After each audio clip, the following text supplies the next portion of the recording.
อันนี้แมนบอลเขาเล่นออกกำลังกายของอันนั้นแถวถาดหลวงเนาะนี่สลาแคมป์แถวถาดหลวงนี่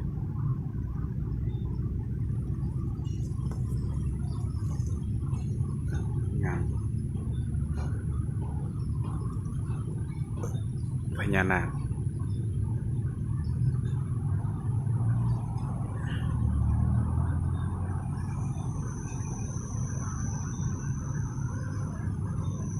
อากาศเย็นดีพี่น้องบ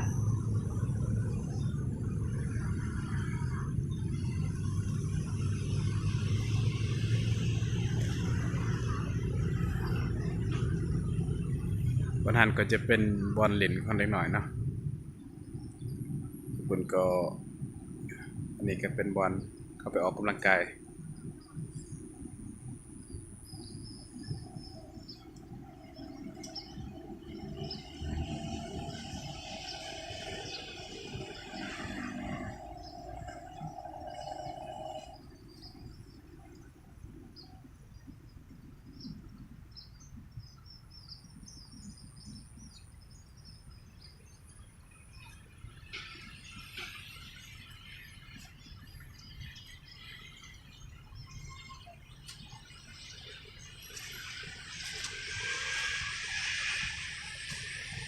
มีสระ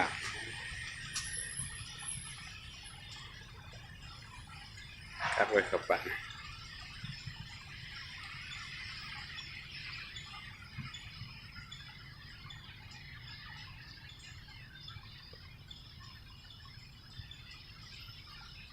มีสระแล้วก็มีพญานาค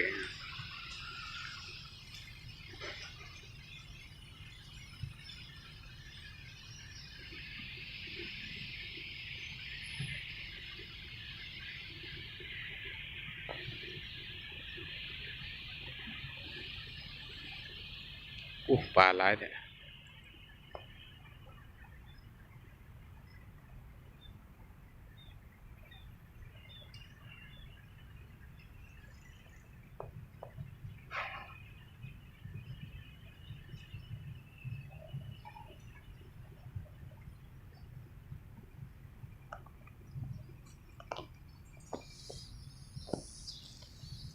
นั่งพักผ่อนนิดหนึ่งก่อน